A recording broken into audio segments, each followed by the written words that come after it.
Welcome back to Melodic Memories of Lights Monarch. I'm Casey, and I want to start this episode off by saying a large rest in peace, mad respect to Brad Arnold. He's known most for being the founder and frontman of Three Doors Down, a band that I grew up listening to because of my dad. The song Kryptonite, as I'm sure many of you guys know, that was the one that I was shown first, and ever since that one, I kind of just fell down the rabbit hole of at least their greatest hits. I won't say I'm a huge Three Doors Down listener, but the fact that he is gone, it leaves a massive hole, not only in that band, but the musical world. So, especially for that kind of, for lack of a better term, divorced dad rock genre, early 2000s genre, a music that I personally quite enjoy whenever I hear it. And it's sad to say that he's gone, because he's gone far too soon. He was only 47 years old, and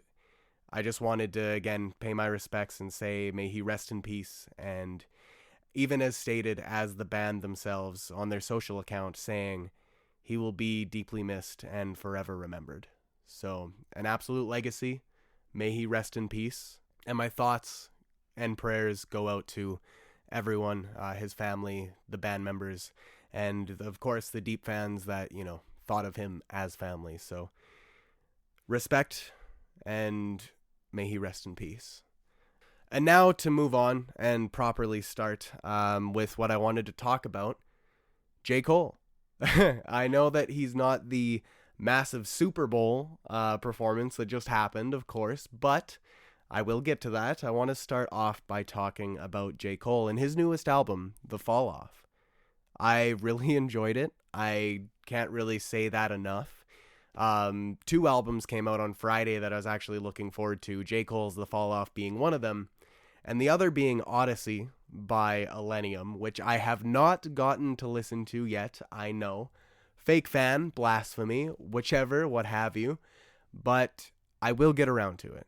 And when I do, I'll talk about it probably in the next episode to come, but I want to focus on J. Cole for now. And being that he's been the soundtrack of my weekend, apart from said Super Bowl and of course the Olympics, cannot forget about that. But J. Cole, The Fall Off is supposedly his final album. Whether or not that'll be true, who knows, but it's a project that he's been working on for about 10 years, if not a little more, a little less, but it is a 2 LP album, 2 discs, and I just got mad respect for it. The storytelling that this man is able to produce in all of his lyrics, like, it's insane that such an artist exists, Like, I know I'm not the most massive J. Cole fan. I couldn't tell you his whole discography. I couldn't tell you all of the things that he's done or achieved. But I have been a J. Cole fan from the outside looking in. And whenever I do hear him, I usually enjoy it. And I've always had respect for him. Even when he stepped out of the rap beef with Drake and Kendrick. Of course, we all remember that. But even then, I still had respect for him. Like, props to you, man, for stepping back when you know you should. But he's not a fighter, and he proved it in this album. And I know some people might look at that and be like, what, he doesn't have the bars, he doesn't have the heat? But he does, just in a more artistic way, or at least a different way.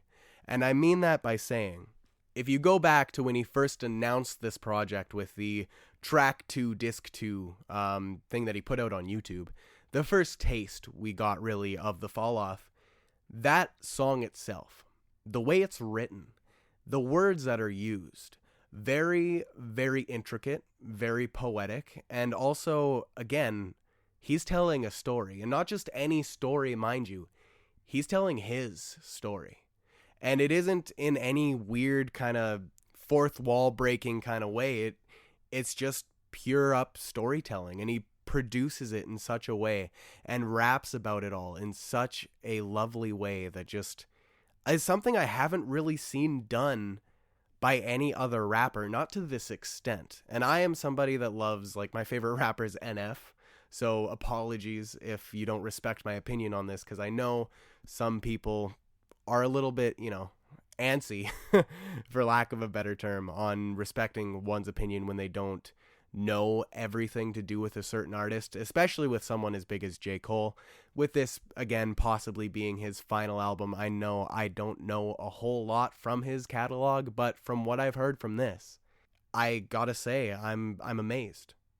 His poetry, his storytelling, his lyricism, and also the instrumentals. Like, what a vibe J. Cole's music is. It isn't something that's loud and in your face, at least not on this album. It isn't something that needs, like, that, is ripping down walls, like, listen to me. It's a lot more chill. It's a lot more of a relaxed, laid back vibe while he's still speaking his truth. And honestly, coming from a place that is very deep and retrospective of his past career, his life, really, because at this point, this is kind of everything he has to leave out on the table. He's not there to fight. He's not there to prove anything to you anymore. He's there to just kind of say what he needs to say. And if this is his last project, I mean, I can't speak for every J. Cole fan out there that, is super passionate more than I can say I am. But again, like, in my opinion, we were treated to something very good. And the artistry on it cannot go without speaking of just how great it is. I don't believe it's going to get noticed very much, but again, the fans, they will like it. It literally is for them. It's him touching back with his roots, looking back on his life, and realizing how appreciative he is, while still acknowledging his downfalls throughout his past. Like, it's very, very well done, and I was very happy with it. Again, when I say I'm not a massive J. Cole fan, I just mean in the sense that I haven't heard everything that he's done. The albums I know is 2014 Forest Hill Drive and For Your Eyes Only. Those are the two albums I've listened to front to back, and I love them both. And this one, I will have to say, very well might be, I know it's still new, so take it with a grain of salt, very well might be my favorite project from J. Cole. It's one that I've found myself going back to, like, again, every day. And I even was able to listen to it a little bit today, aside from, of course, supporting Canada in the Olympics. Because I know I'm busy during the day, but never too busy to do that. But besides the point, with J. Cole, his album here, it actually earned 35.2 million streams on its very first day on Spotify, marking the second biggest album debut of 2026 so far. And he debuted 11 of those songs that are off of the Fall Off on the global Spotify chart. And to read you the track list, there's 24 songs, so please bear with me here, but it goes as saying: Disc 29, 29 Intro, 2-6, Safety, Run a Train with Future, Poor Thang, Legacy with PJ, Bunce Road Blues with Future and Thames, Who the Fuck Is You, Drum and Bass, The Let Out, Bombs in the Ville, Hit the Gas, Lonely at the Top. Then into disc 39.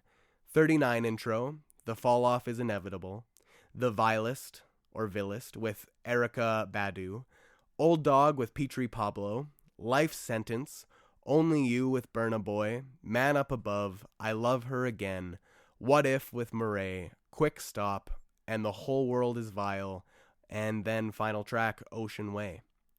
Don't know why exactly disc 29 and disc 39. I don't know why they're not disc 1 and 2. Obviously, there's a reason. Maybe it's because it is actually his 29th and 39th disc of some sort. It means something. I don't fully know. Again, if you know, please let me know in the comments below. I'd love to hear why. If not, I will obviously look it up at some point. But The Fall Off, that is the track list. A stacked album, 24 songs. Very good. It's about just shy, like 20 minutes shy of a full 2-hour album. And he says everything he really realistically could say. And those songs that did debut on the global Spotify chart were 2-6 at number 21, Safety at number 36, Run a Train at 44, Poor Thang at 45, 29 Intro at 50, Bunce Road Blues at 64, Legacy at 75, Who the Fuck Is You at 88, Drum and Bass at 135, The Let Out at 144, and Bombs in the Ville / Hit the Gas at 191. And the song that he released a music video for when it came out was obviously the 2-6 song. Not saying that was the right choice by any means. It's definitely not my favorite track on the record. If I had to give a favorite, which again is kind of hard to do, it's a brand new album, but if I was to give a favorite, I really, really loved the final verse of Bombs in the Ville / Hit the Gas, and along with the song Lonely at the Top. But an absolute favorite of mine, I gotta give to Quick Stop. That one, I hands down, just after listening to it since Friday, that is my number one. And I would love to, again, hear what you guys think. Let me know. Hit me up at Lights Monarch on all socials. Let me know what your favorite track was if you listened. And if you didn't, I would highly recommend at least checking it out if you like hip-hop. Aside from that, though, I have to mention this because it floored me. It actually amazed me in the best of ways that he did this. J. Cole actually pulled up in his old 2000 Honda Civic and was selling his CD, the newest CD, The Fall Off, out of the trunk of the car. Literally driving from stop to stop and meeting his fans just like he did in the old days. Like when he started at the come up. And I just gotta say props and mad respect to Cole, because that's something that artists don't do, at all. He's literally being, I don't even know what to call it. He's just a wicked dude for doing that. For going out of his way and realizing still that the purpose of why he makes this art, or maybe not so much the purpose, but the people that he affects, he knows that the fans that he affects with this music are going to show up. It's just that kind of classic bond that even though he is considered to be, or at least was at one point, the GOAT of rap, whether you want to fight me on that or not, I'm going to say it. He was to the top.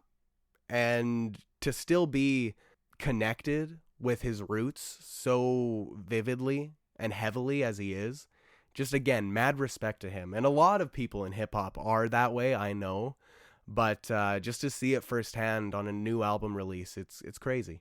It's really crazy, and it made me smile. It made me happy. It made me love the album even more, you know? Maybe not so much the album for the art of what it is, but the statement of what it means to him. And again, this very well could be the last J. Cole album. Now to move on past J. Cole and The Fall Off, again, a very good record, one I really love. I can't wait to sit with it even more as the week and year honestly goes on and see how it stacks up towards the end of the year, because it is still very, very early. We're only the second month in this, and I still have Odyssey to listen to, so we will see how it truly stacks up amongst everything by the end when everything's said and done. I know Black Veil's on the way. We've got way too much. I was gonna go on and say all the things, but there is so much. Even just in April, there is so many releases coming. And I can't wait. I'm excited. I'm nervous, but I'm excited because it's new music, and it's from some of my favorite artists of all time. So obviously it is looking and stacking up to be a great year. But again, I wanted to move on past J. Cole for a bit and say praise to Noah Kahan. I know I mentioned him in the last episode, and I'm not talking about him very much here, but I need to give him praise where praise is due, because he has been handling the Ticketmaster kind of fiasco so well. The pre-sale for his brand new The Great Divide tour is up and coming. I believe it comes out tomorrow for pre-sale. For those that signed up anyways, sign up is already closed and has been for a while. But the way that they're going about it, specifically Noah Kahan, he actually is giving certain fans, I don't know how it's picked, if it's just a randomizer or what have you, but specific fans, random fans are getting chosen, sent a link that allows them to buy a ticket front row, the front porch he's calling it, which is the little pit right in front of the stage, for $100 with fees included. I don't know exactly how it's going to look and how that's actually going to happen, but there's that on top of just with the pre-sale, him literally being like, hey, some of you might need to take a picture of your face or of your ID or something to prove you are who you are, and there's a limit of 2 tickets per people, and like, it is being dealt with in the best way I've ever seen any artist ever deal with any Ticketmaster thing in my life, which is saying a lot, because Ticketmaster is always being scrutinized, always being criticized, for good reason, mind you. I am not a Ticketmaster supporter by any means. I don't think literally anyone is. It's just the site we have to use, unfortunately. But just to see that he's doing all this is props to him. Like, thank you for handling this like an absolute just legend, because that's awesome. It means that tickets are getting into the hands of fans, the people that actually deserve to be there, and they're not just going to be buying it to resell it at some ridiculous stupid price, because they're also making it so you can't do that, at least in the states that it doesn't affect any laws. I know there's certain states that the laws, you can't really touch any of that, and I don't know specifics of it, so I'm not going to pretend to know, but I do know there are exceptions. For the most part, though, for what he can control, him and his team, props to them. Honestly, thank you. And I hope more artists follow through and, follow suit with what Noah Khan's doing, because if he's able to do this, there is no excuse that any other artist can't do this. So, again, I'll leave it at that, but props to you, Noah Khan. Now to get on to what you guys probably clicked on the episode for, Super Bowl. Holy shit, the Super Bowl happened.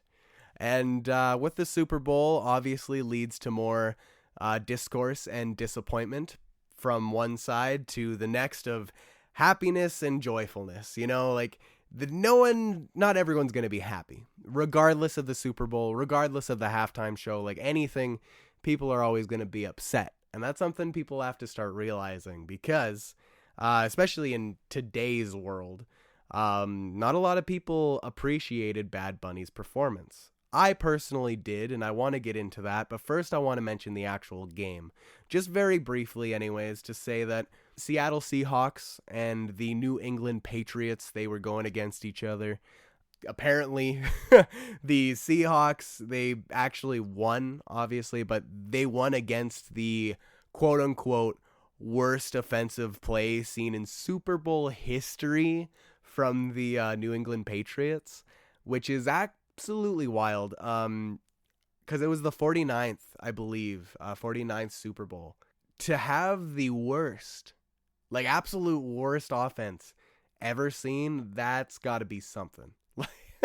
Don't know if the game ended that way, mind you. It was said, I believe, in the third quarter, if not the second quarter. But rip to New England Patriots, and sorry to the fans, because I gotta say, watching that game was rough. I didn't really know who to cheer for. I don't have a dog in the fight, so I wasn't going to pretend. It was just the game started and New England started losing, so I'm like, okay, I'll cheer for them. They're the underdogs in my mind. And apparently they were very much the underdogs, because they did not do well. And again, I have no dog in the fight, not shitting on either team, but just saying what was said. It's crazy to think that they were the worst offensive play ever seen.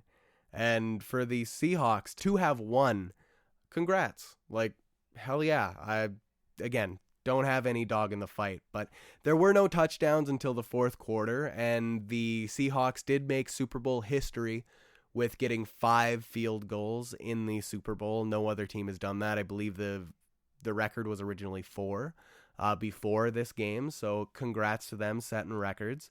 And also, no turnovers were made by Seattle. They really just crushed their opponents in every single way possible, with literally the best defensive play I've ever seen from a football team, or really any team for that matter. Like, they played really good. They were there to win. And it's unfortunate that the Patriots couldn't have matched their energy. I'm sure they tried. I can't deny them that, but it went in their favor. And watching the game, you can tell who really deserved the win from the effort shown on the field.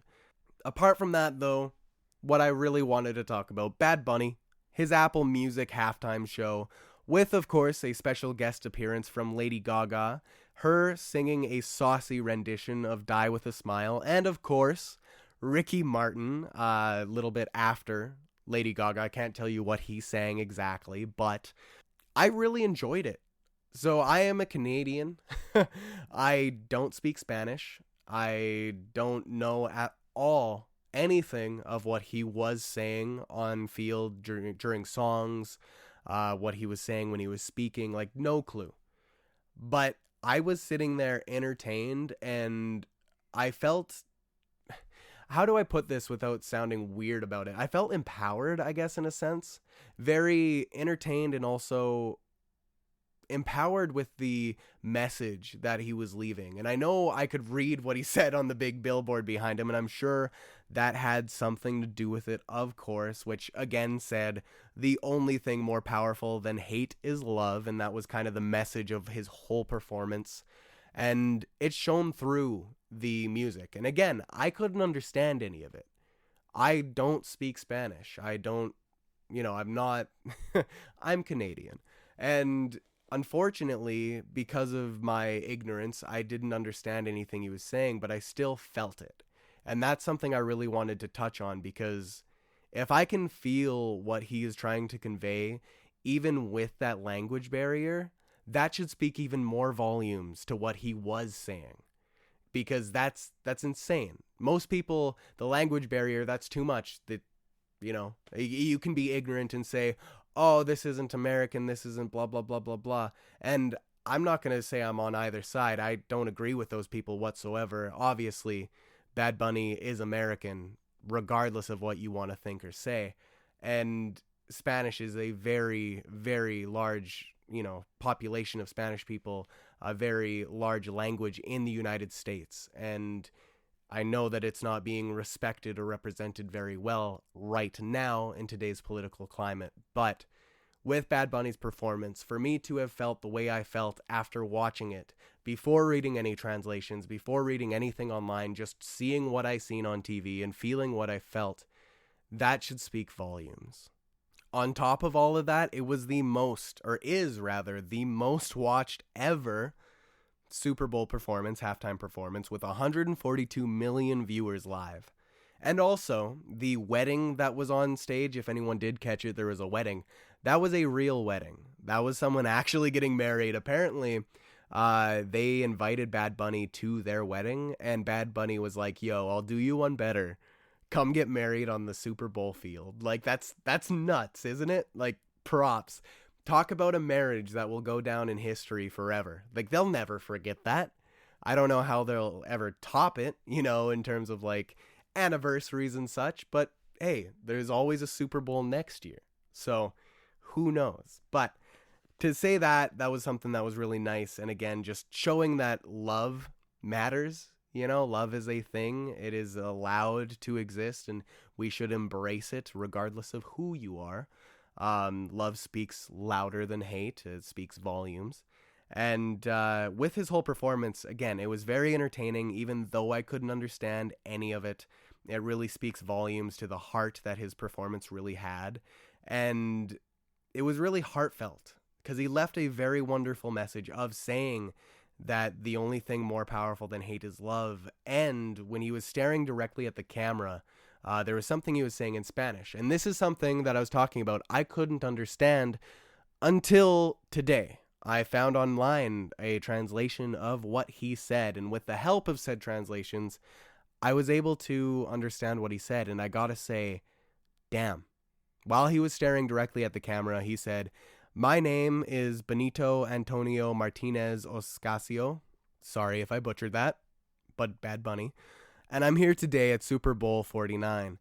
It's because I never, never stop believing in myself. And you should also believe in yourself. You're worth more than you think. Believe me." And then at the very end, his whole speech about We Are America. And he listed off every country in the Americas, even mentioned Canada. So everyone in Canada's like, yo, hey, Bad Bunny, thanks for thinking of us. But it was, again, very heartfelt. It's a message that we really need. And it isn't a message that ever goes away.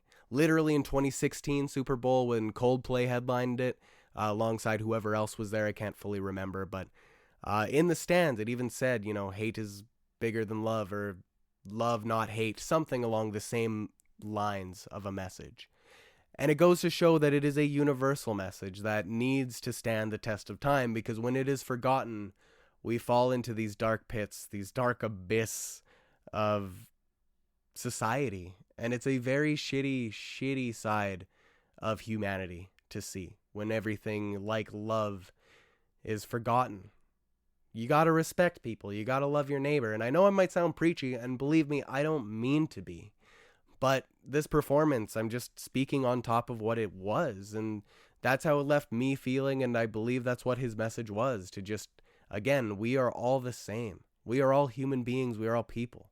Love one another instead of all of this damn hate that's constantly felt, not just through the US, not just through Canada, but throughout the entire world.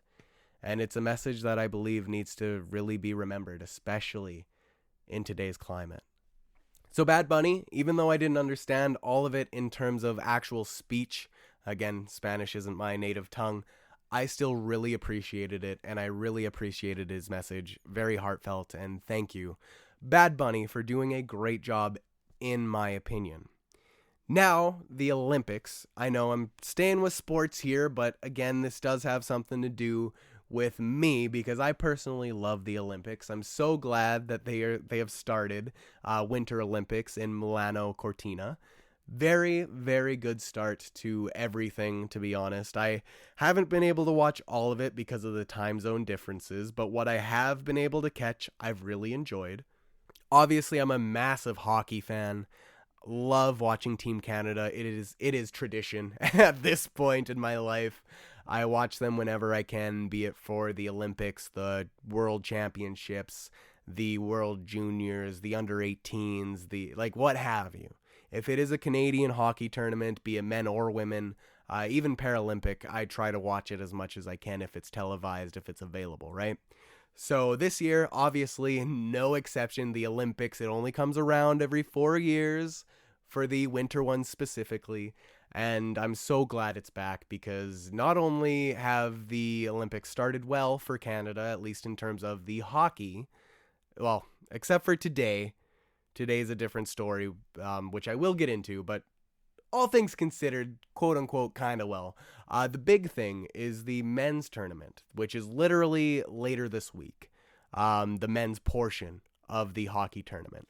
And it is probably the most anticipated part of the Olympics this entire year, because NHL players, they're finally going to be back in the Olympic competition, which has been a long time coming, mind you. We haven't seen the NHL players, which again is pretty well considered to be the top of the top for hockey competition, at least in North America. And the fact that they're able to go is absolutely awesome, because that's Canada's best players. We haven't seen this happen since 2014. It has been a long time. 2014, Sochi, Russia. That was the last time we had NHL players play for us in the Olympics. For any team, mind you, not just us. And for Canada to be able to have their best of the best back, absolutely wild. I'm so excited. Looking at the lineup, looking at the videos, I know I don't want to overhype it. Canadians, we got to stay humble. We're not just going to go in there, win gold like nothing. It is a championship. It is a tournament. It is the Olympics. Can't take anyone for granted.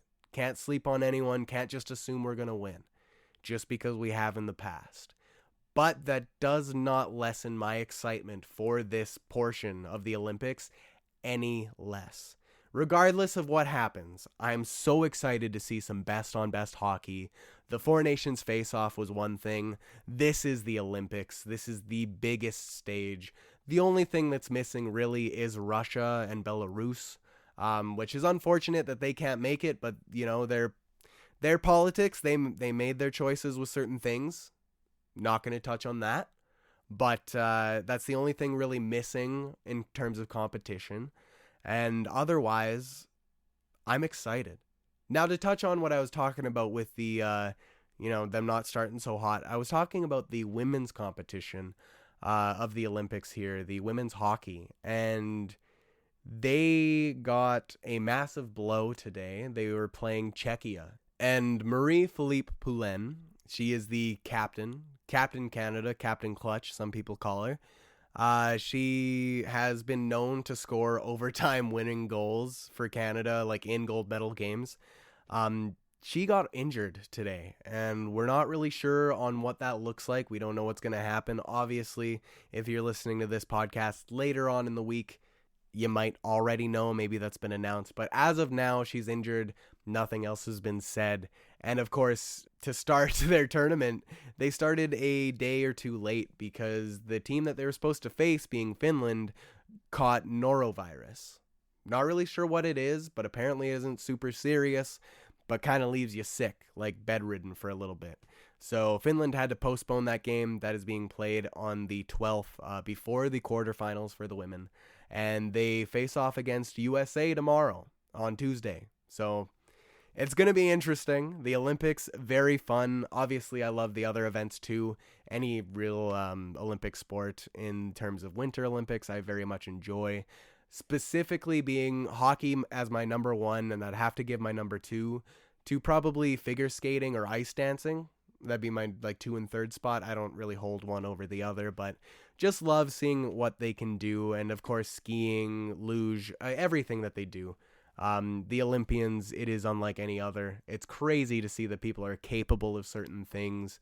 And to those that are getting injured and their Olympic dreams becoming shattered, my heart goes to you, because watching some of these things on the Olympics, like there was a girl on Team Canada for the figure skating. She fell in her first jump, and it cost the Canadians from, getting on the podium. And I don't want to blame her. Believe me, I'm not trying to. I'm just saying unfortunate circumstance, because I am almost certain that inside her mind she is thinking, but in practice I make that jump every time. And that is a little like heartbreaking. I could care less that Canada didn't get the medal. It's unfortunate, yeah. But I'm talking about her specifically. Like that amongst every other athlete that maybe makes a mistake on this stage because of the pressure or what have you.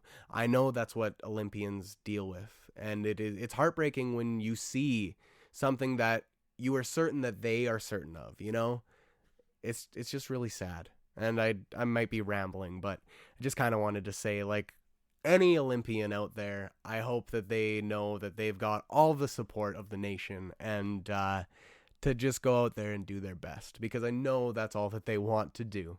And the last part of the Olympics I kind of wanted to touch on is just the nostalgia that I feel for it, and that a lot of Canadians specifically have been feeling. The golden goal by Sidney Crosby is the biggest thing I've seen just kind of circling the internet. And different little commercials, the CTV Olympics for 2010, like the intro for that. A lot of the 2010 Olympics have been kind of flashbacking through my timeline, and it's really nice to see, because I was a kid watching this. 2010, I was only 10 years old, because it would have been in February before my birthday. So yeah, I was literally only 10 years old when all of this kind of happened, and it was my first Olympics that I really sat there and watched, because I was the age to be able to do so. I remember seeing all of the hockey games. I remember seeing Sidney Crosby score that golden goal after USA almost caused the upset in that final seconds of the third period to go to overtime. And of course, Sid scoring that golden goal, insane. I vividly remember even the announcer, and Sidney Crosby, the golden goal. Like, it's just insane to think that it's been so long since that's happened, like literally 16 years. Absolutely wild. I hope Canada can win and pull it off, but at the end of the day, it is the Olympics. Anything can happen, and may the better team, the better athlete, the better Olympian win. And something I wanted to touch off on to kind of wrap up this Olympic portion is to say, Team Canada, on the wall of their Olympic dressing room, as soon as you walk in pretty much, it says, within these walls, you are welcome, accepted, and respected, no matter who you are or where you come from. You are Team Canada, regardless of sexual orientation, race, family, status, gender identity or expression, sex characteristics, creed, age, color, ability, disability, language, political or religious belief, or culture. Here you are safe to chase your dreams. All we ask is that you be respectful and kind and treat others with fairness and dignity. Strive to be the best teammate possible. Together we are one community, one country, one team. Canada. Like, that's awesome. I don't know if that's like a real picture. I seen it online, and I believe it was said it was posted as soon as the Olympians kind of walked into their portion of the Olympics, like where the Canadian athletes stay. And that, I gotta say, like, what a beautiful thing to have. Like, honestly, no hate. Like, you can't hate that. That is just purely Canada. And I love it. I love it. But that's all I'll say on that one, of course. To stick with the whole sports kind of thing I'm going with here, I want to send off my respects to Buck Martinez. He's somebody that I just recently got to kind of listen to. He is a sportscaster. And not only is he that, but he is the announcer and the legend of the Blue Jays. Baseball legend. He is unfortunately retiring. His voice is the most baseball voice I have ever heard. If you guys haven't heard him speak, go look up a clip of Buck Martinez. You will believe me that he is one of the most baseball voices. And I won't even try to explain it because I can't even mimic his voice. But respect to him. I just kind of wanted to speak on that and say, like, I wish I could have heard more games from this guy, because again, I just started kind of watching baseball with my dad in the fall of last year. So like right before, maybe a month or two before playoffs actually started, I started watching it, and it's sad to say that I won't be able to hear that voice anymore. It's cool that I got to hear it for what I did, and it's a big unfortunate shame that the Blue Jays lost the World Series, and I know that's still raw for some people, apologies, but it's going to be different, and I'm very curious to know who they're going to find to fill in a spot like that, because they can't try to mimic the voice, but I don't really know what's going to happen. But again, respect to Buck Martinez, and I hope that he enjoys his retirement to come. And apart from that, that's kind of all I have to really say on terms of sports, but I gotta mention an upcoming State of Play. Obviously, it's a PlayStation showcase. It's something they do on their YouTube. And this one's going to be an hour long, coming out on February 12th. But I had to mention it because I'm getting the clown face paint ready, as I do every time, because Kingdom Hearts might be there. And maybe I need that straitjacket pulled out again too, because I'm going to always keep up hope. I'm always going to hold out for something Kingdom Hearts. And I know it might be ridiculous. I know it might never happen. Maybe not until Final Fantasy VII is all said and done doing their remake stuff. But Kingdom Hearts is something I hold very dear to my heart, and I would love to see anything, please, to do with it. Be it Kingdom Hearts 4, even a remix version of 3 at this point. Anything. Give us anything, please. We are hungry. But to get back to music, of course, Bad Omens. They earned their second mainstream rock airplay #1 in a row with Dying to Love. Absolutely wild. I love Bad Omens. I love the new stuff they're doing, and I didn't really expect this one to hit #1, but the fact it did, props to them. Absolutely deserved. And as for records that have been broken, Taylor Swift with her new song Opalite, or at least new single from her last album, The Life of a Showgirl, when she released Opalite, the music video, on Spotify, it now holds the biggest streaming day in Spotify history, or rather, Taylor Swift herself holds the biggest streaming day in Spotify history for an artist, an album, a song, and a music video, since Spotify now does those. Absolutely wild. Props to Taylor Swift. Again, she's a legend. For better or for worse, just as, proven with another record being broken. Also, on top of that, for another record, Sugar We're Going Down by Fall Out Boy. Classic emo anthem. It now joined the Billions Club at Spotify, a big, momentous occasion for them. Spotify finally recognizing Fall Out Boy for their song. Absolutely wild. This song is something that's probably the biggest of their career, if not one of the biggest, especially for early Fall Out Boy lovers, and it deserves it. It deserves to be a part of the Billions Club. Also, Junkie XL. I don't know if anyone really knows who he is, but for those that don't know, that aren't really movie savvy, he previously composed scores for Batman v Superman and Zack Snyder's Justice League. So if that gives you any idea to what he does, he scores movies. And he is set to now compose the score for Supergirl. So a little bit of that Zack Snyder, Snyderverse DNA being pumped into Supergirl and this coming DCU, which is very awesome for me.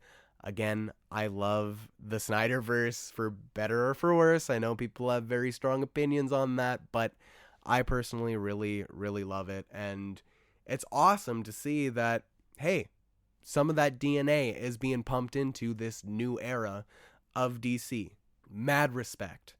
Now to kind of wind down here, the Record Store Day releases have been announced. Not all of them, I don't think, but from some of the ones that I seen that I'm personally going to be looking out for. Again, Record Store Day is April 18th of 2026, my birthday. So awesome. I might be in Minneapolis for that one. Again, I'm taking it day by day to decide if I'm actually going to go to Minneapolis. For those that don't know, just look it up. It's kind of a shit show down there. My heart goes out to the families and people that actually live there. But we'll see if I'm able to partake in Minneapolis for Record Store Day. If not, I'll definitely do so at home here. But the Record Store Day releases that I want to be looking out for, that I'm on the hunt for. Mayday Parade, Tales Told by Dead Friends, apparently limited to 2,000. That's their original EP that they released before their very first album. Then Bring Me the Horizon, Low Files, limited to 1,500. It's their lo-fi version of some of their songs. I never really listened to it, but it'd just be kind of cool to have, not gonna lie. Especially for those days that I just want something lo-fi while still feeling in that metal vein. Love Bring Me the Horizon, so it'd be pretty cool. Then Sleep Token, a liquid-filled caramel/emergence instrumental. Little 12-inch single vinyl, I guess, or whichever you call it. Limited to 3,000. That one would be really cool. Don't need it. Not going to be crying if I don't get it, but again, would be very cool. I've seen some people even online saying, like, I don't need it, but I would love to frame it. So maybe that's you, because I know that would probably be me. Don't know if I'd go as far as framing it, but I'd definitely like to have it in the collection. Then Fall Out Boy, So Much for Tour Dust. A live album, rather. I don't know so much detail on it. I don't know how much it's limited to. I don't really know anything other than it exists and it's going to be for Record Store Day. That one I'm excited for because I went to see them on that tour. Not the exact show, but when I seen them in Calgary for the Cowboys tent for, yes, the Calgary Stampede, that was a part of that tour. So it'd be really cool to get that tour in some sense live and forever on my shelf in a vinyl format. That would be sick. And the last one that I really want to keep an eye out for, Paramore. Of course, Paramore. All We Know Is Falling, the deluxe of it, of course, a couple extra songs. I adore that album. It is one of my favorite Paramore albums. It is probably the most slept on of all of their records, but the absolute just heart that that record has, the rawness of emotion that it is just able to convey in such a perfect way, being that the people making it were like literal children. You can hear that angst, you can hear that raw emotion of just finding what everything means at that age. Like it's a very good album. Believe me, the album speaks better than I do upon it. Very good. I would love to get that deluxe on vinyl. That's the only few releases I'm really looking out for. There might be more that I'm completely missing or don't even know about yet, but I wanted to share that and just say I'm on the lookout for those and hope I'm able to get at least one or two of them. I don't really have any that I'm like, oh, I would rather this over that, but we will see what I'm able to actually get, because most record store days there isn't really anything I'm looking out for. Last year there was, I believe it was last year anyways, with the This Is Why, and I know there was a couple others, but I was luckily enough able to get it at a later date because somebody had it. I believe it was the Super Jumbo Records in Chicago, or Chicago area rather. So shout out to them, Super Jumbo Records. Very good record store. Go check them out if you're in the Aurora area of Illinois. Now, the new releases. Obviously, there were a lot of new releases on top of, as I mentioned, The Fall Off by J. Cole and, of course, Odyssey by Illenium. I just wanted to touch on a couple of the singles that came out because we got Ice by Water Parks, a song that they just kind of threw together to speak their opinion on the ICE situation down in the United States. A very good listen, especially if you are one for the people and for love, just as Bad Bunny was preaching. Next up would be Taste by Melrose Avenue, a new single from them. Enjoyed it, didn't love it, but enjoyed it. I think some of the singles they released prior were better, but enjoyed it all the same. House of Cards by the Amity Affliction, which is also their lead single for their upcoming album House of Cards, coming out April 23rd. Absolutely wild, new Amity Affliction, very excited for that. Even if they do sound different, the singer is the old singer from Kingdom of Giants, and Screamer is obviously same person. I don't know them by name fully, apologies, but very excited all the same, and I hope good things come from that record. Next up, Murder Scene, Eva Under Fire, their newest single. Very much enjoyed them. If you don't know Eva Under Fire, they aren't massively popular. Their biggest album being Love, Drugs, and Misery came out in like 2022 with a deluxe in 2023. The reason I found out about them was because Spencer Charnas of Ice Nine Kills, he's actually on one of the tracks, and that's how it, kind of how I found them through him, and I really, really like their stuff.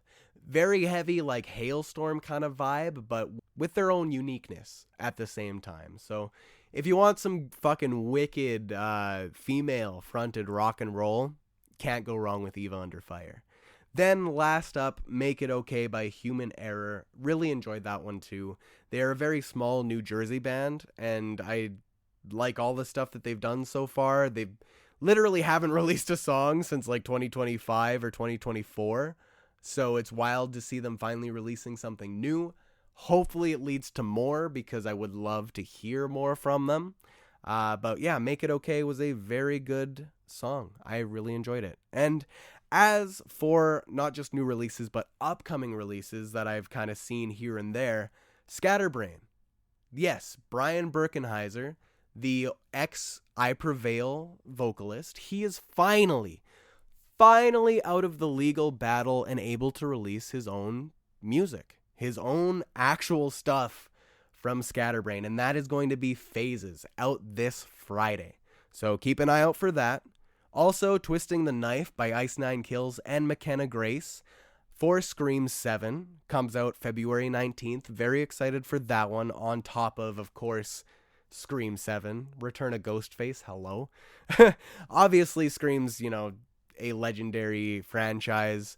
Yes, I think it should have ended already. Am I sad it's still going? No, I'm still enjoying it. We'll see if this one is at least enjoyable. On top of a new Ice Nine song for it, when their last one for a movie release was Terrifier 3, a work of art.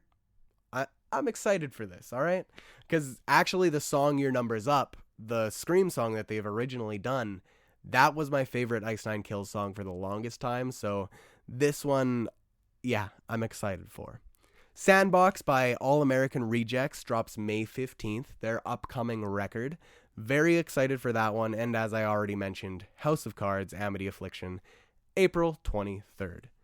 Also, random fact, Rumors, Fleetwood Mac, that's 49. Wow.